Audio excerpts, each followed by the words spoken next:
Hello, this is one of the random videos I make. Before we start, I believe I'm supposed to do a warning. If you get triggered by any of the following, please do not watch or listen to this recording. This will include a discussion on suicide, restraint, despair, mental health, and other triggers, including some medication, etc. This is my mental health journey. This is not a guideline to do anything to yourself, and I will do my best to put some help sites at the bottom. Another item is I am currently fully stable. I've graduated from my final program. I am no longer in that and have not been for over a few months. The program has deemed me stable enough to leave and manage life by myself.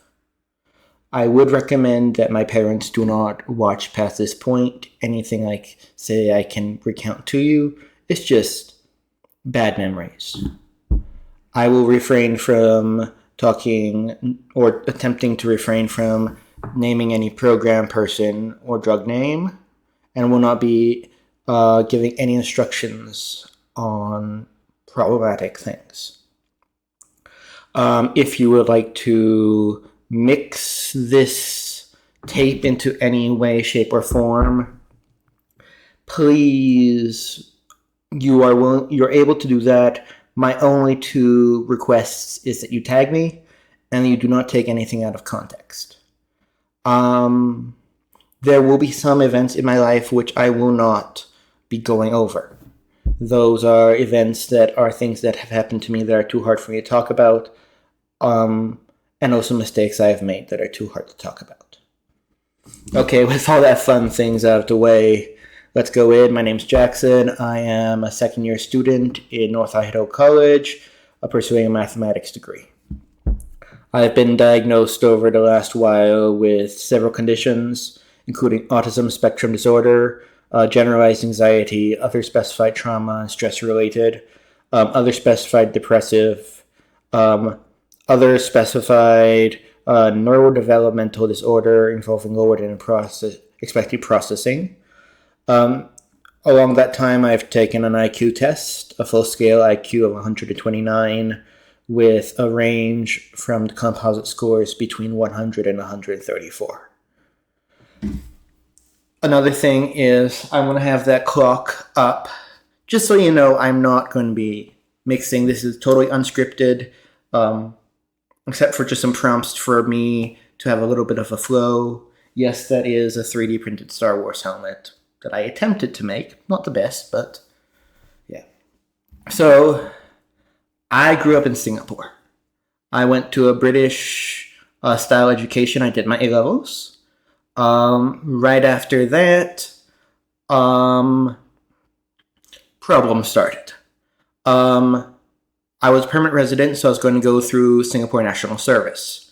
I graduated high school with my final exams in January 2019, and I was slated for school 1 or 2 enlistment for April 2019. Between then, those 2 periods, something happened. I am not so sure what happened. My only guess, it was just a sudden lack of structure. But my brain started working overload. I just couldn't handle the thoughts in my brain and started becoming suicidal. I believe that was when I had my first major psychiatric evaluation. And I was given a down pass letter. For those in the US who do not know that, what a pass is, it's a Singapore system for physical employment standards and your medical rating. Through NS, I had quite a few mental breaks. I ended up in the mental health hospital probably close to 5 or 6 times. My longest stay, I believe, was during NS, and it was around, or right after, it was around 3 months in hospital. We'll get to that in a sec. National service, I am not going to go into the pros and cons. All I know is that I enjoyed my time, and also I'm glad I'm out. During this time and after, I was very involved in my church as a stagehand and for both adult and youth services. Around the point in time I graduated national service or ORD'd, I started, for some reason, significantly going to the hospital a lot more. In my time in Singapore, a rough estimate of the amount of times I have ended up in a mental health hospital, involuntarily committed, would probably be, for a low estimate, 15 to 20 times. Each time a minimum of 3 days. I would say the average stay, or the normal stay would be closer to a week.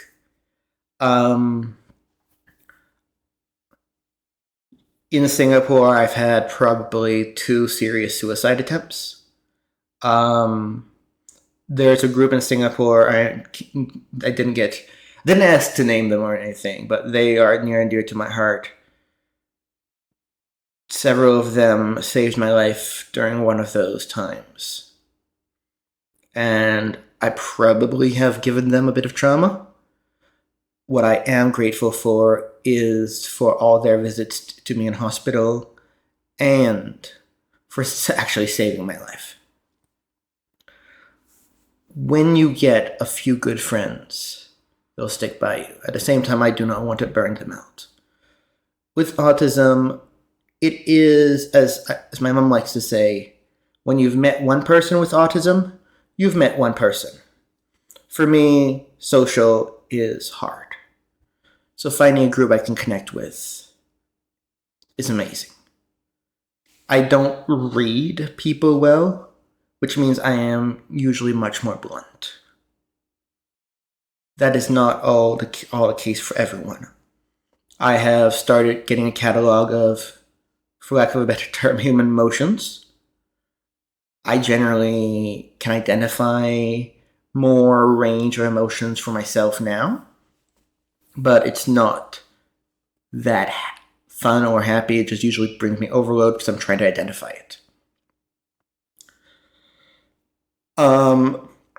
After national service, I had been accepted into a college, the National University of Singapore.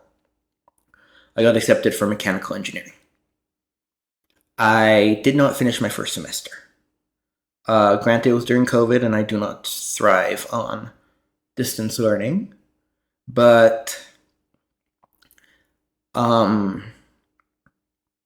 around 4 months in was one of my major suicide attempts.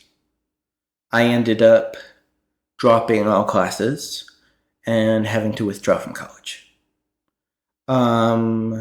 After that, I just started working. I was constantly bouncing back in and out of hospital. Work would often give me some structure and ways to focus, but when I wasn't working, sometimes there was issues. There was a lot of issues. I didn't necessarily have mood swings, but I would hyperfixate. When I hear certain key phrases or heard certain key phrases or heard certain things, my mind would center on that, like it was trying to anchor on those types of things. And I wouldn't let it go. It could be a dance. I would just say it would be a tornado or a whirlpool where I just go circle around and round and then sudden discharge. I never tried to be violent or anything. All I know is I was not a good person. In the Singapore hospitals, I was very suicidal. Spent quite a bit of time in a ward called HIDE. I believe it's called high dependency, for the highly suicidal, highly violent, etc., etc. I have probably been restrained for several weeks if you add up the periods of time because of how self-destructive I am. No, I am not a cutter. I've just tried to end my life. Usually it's often been overnight. I think the longest I've been restrained was 3 days. However, I do think that my time there was clouded by some of the medication I was on because we weren't so sure what all my conditions were back then. And yeah, we just needed to iron that out. Eventually, around October or the second half of 2022, my parents started looking in an overseas program back in the United States. Yes, I said I am a Singapore permanent resident, but I was born in the States and I'm an American citizen. I went to a program I believe, the East Coast of the US in December 2022. That was the last time I saw my parents physically for a while. I started with the higher level of program, then went down to the next level. I did not assimilate well. Transitions are tough for me.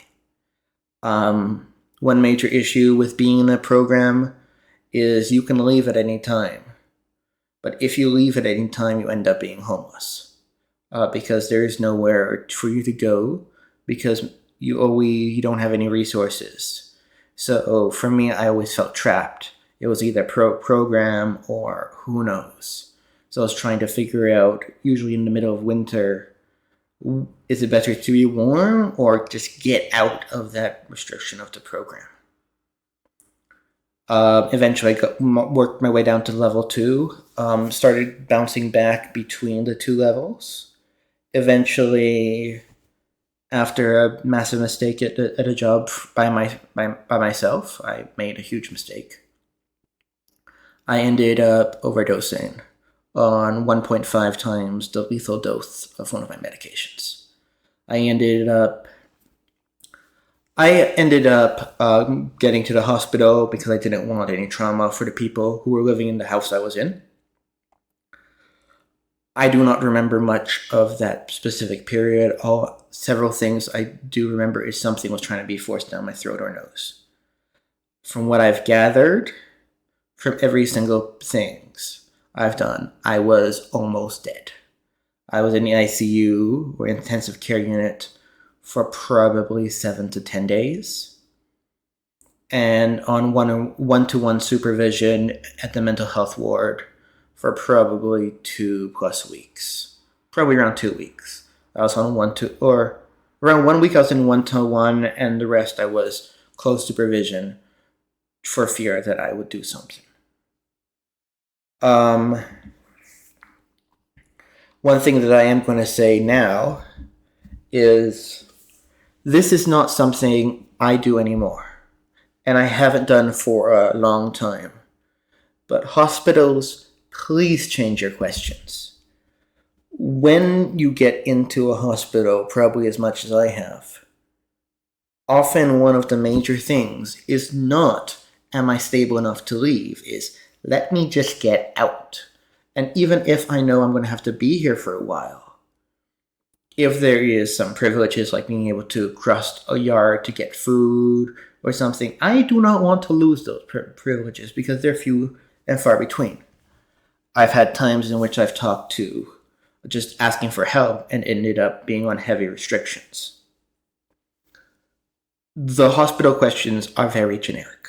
You know what questions to ask or to answer once you've been there long enough, and you know how close you can skirt certain lines without being restricted. Granted, you are still in a hospital and you can't leave.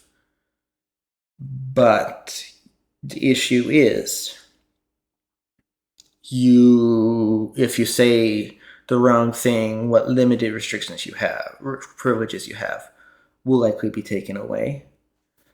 I do understand and I do believe that often these privileges are for people who have a higher safety network.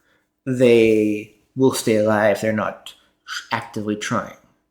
However, having it, even if it's not phrases of punishment, really affects the individual, because what else are you going to do? You have limited things to do, and especially in a mental health hospital, there's even less things to do because there's less things to do things to oneself with. What I would love sometime is to reach out to me or other people who've gone through to find out other questions one can ask that, for lack of a better term, tricks people into saying how they actually are feeling, while at the same time reviewing the guidelines so that people don't feel like they're being punished for seeking help. Granted, I do know you have limited resources, but often when you're in these spots and you've been in hospital probably greater than I have, and you'll be there for a while because of your history, there are certain things you will and will not say. I cannot confirm or deny if I've ever done that, but I can confirm I haven't done that in over a year or more than a year. I went to another program after that attempt. Technically, I believe I was kicked out of the other program, but to what we call a lockdown program. There are some programs like the previous one where the doors can't open. A lockdown program is usually where there are staff supervision all around you. You can't go anywhere without. It's called Eyes On. And most of the doors are locked. Those are often hands-on facilities where they are allowed to restrain you in certain ways if they feel you're a danger to yourself or others. There are facilities which are hands-off and hands-on. Most facilities that are non-lockdown, from what I've gathered, I may be wrong, are hands-off, while most lockdowns are hands-on.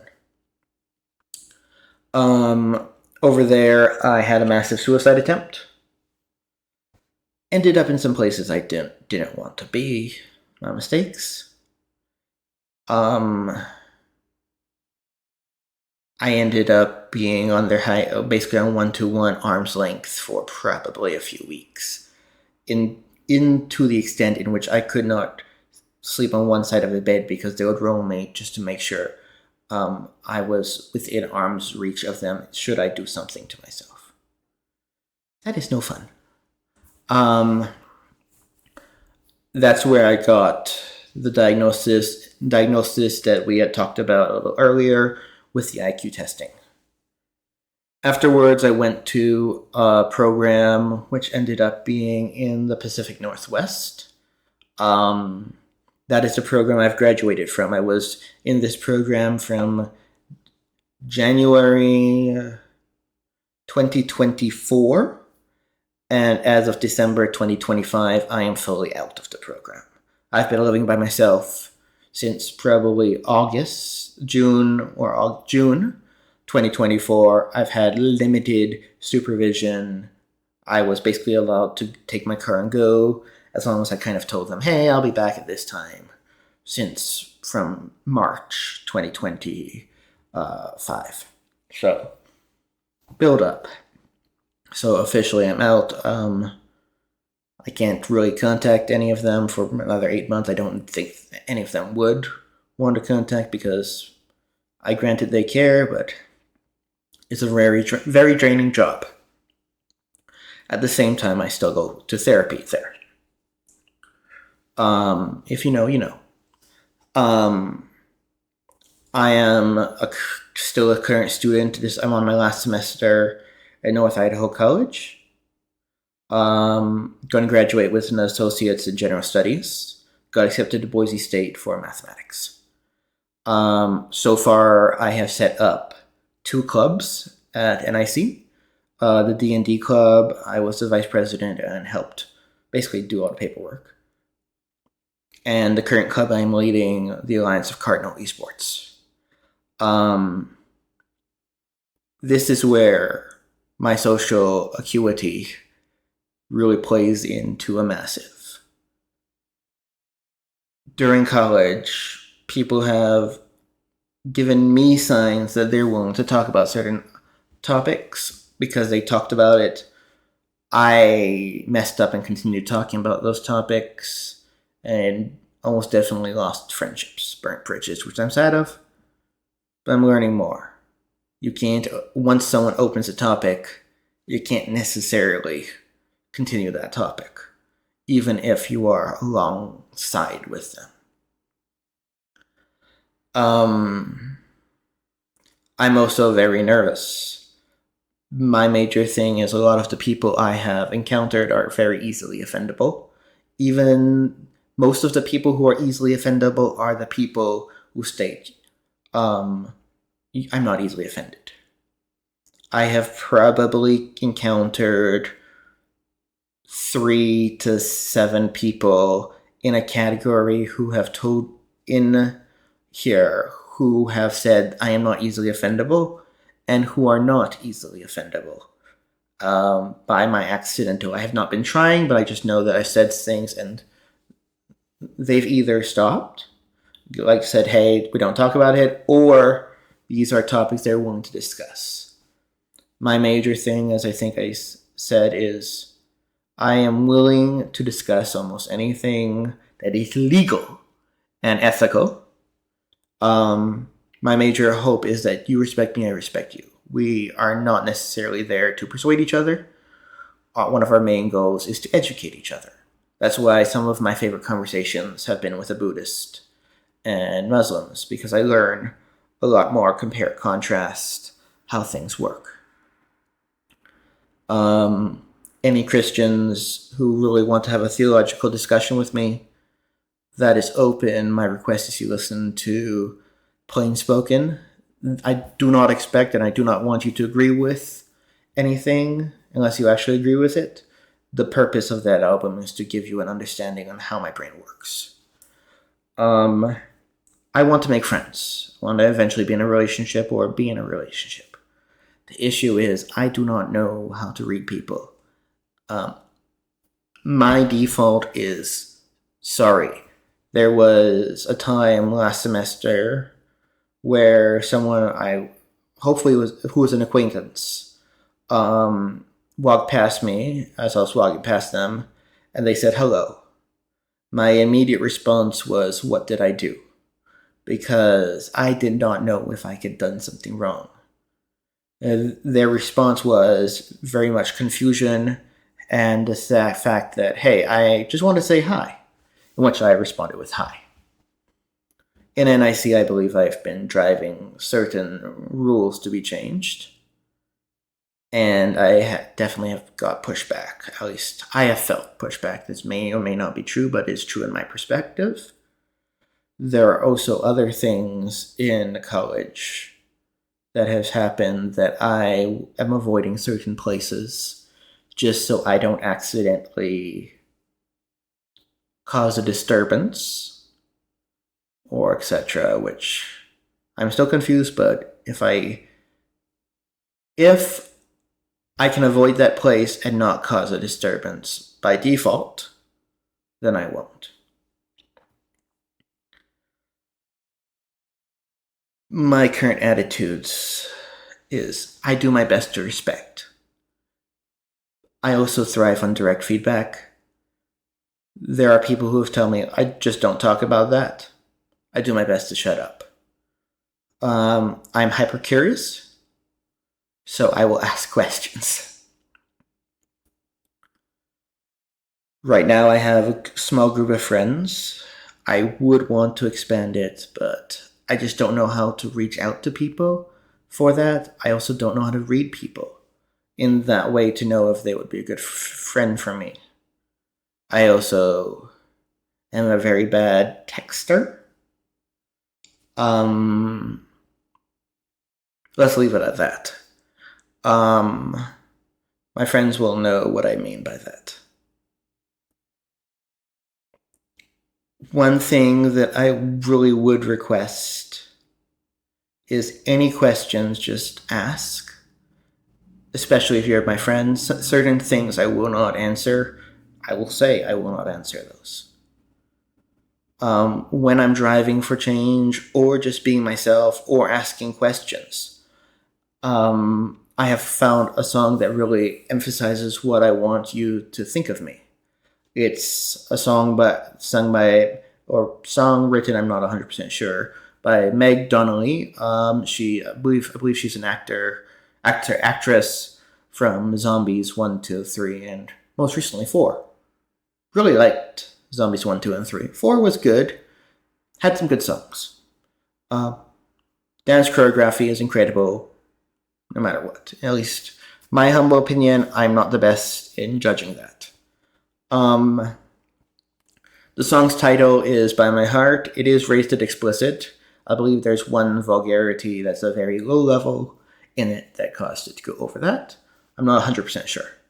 But in that song, there is the lyric, if you're going to judge me, judge by my heart.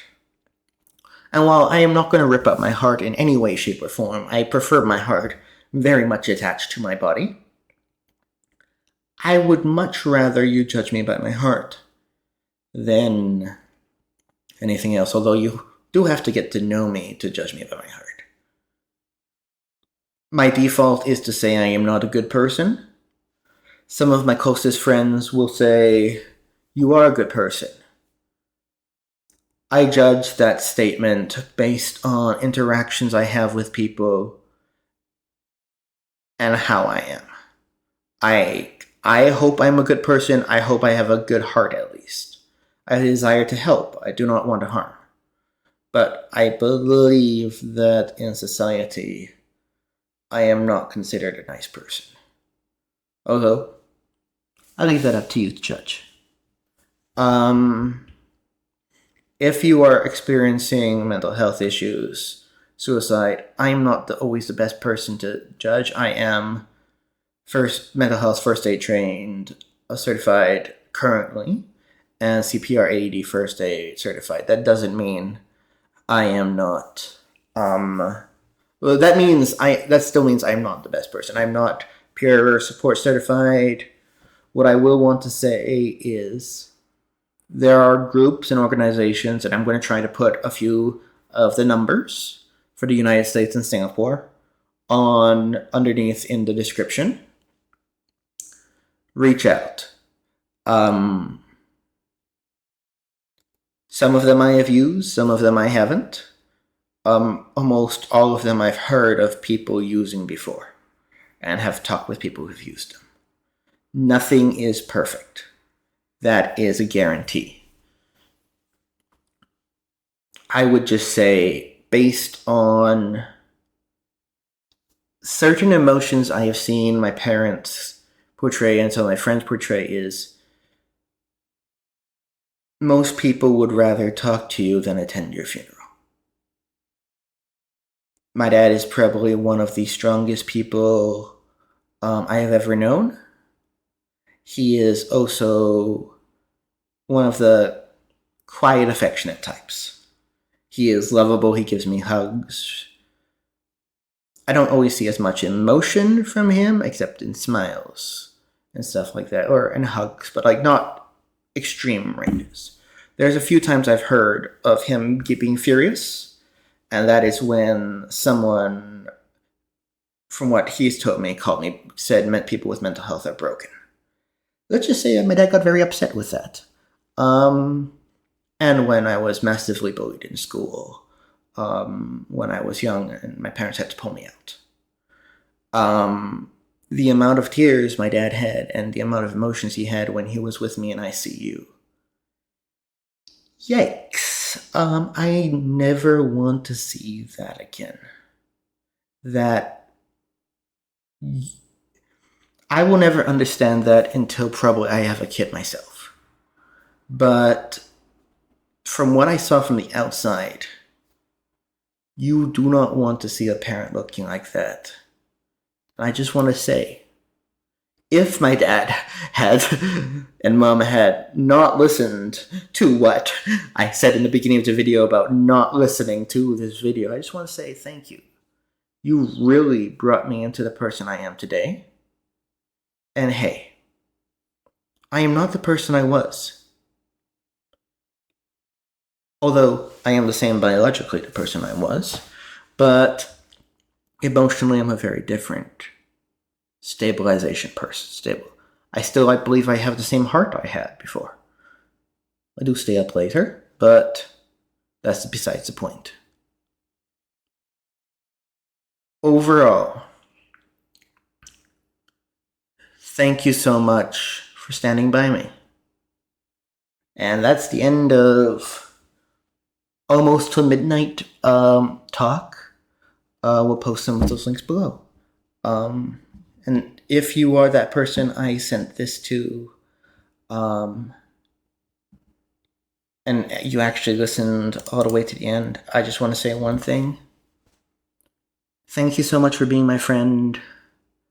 There are a few people who you may or may not want to forward this to. I trust your judgment. You will be sent the link right after it's aired. It doesn't matter if you don't see it at all or not. I just wanted to let you know that you are one of the friends I value the most. And even though there are other friends I really value, you're the friend I've had the most recent communications with in this way that I just want to send that to. Other friends I don't want to necessarily either bother, or I think they are dealing with other stuff. Or, yeah. And another thing, if this other person who I'm not sending this to, but is one of the people who kind of saved my life in Singapore, hears this, I just want to say congratulations. Very much congratulations, and I wish I could be there. And you know what I'm talking about. Adios, or bye-bye.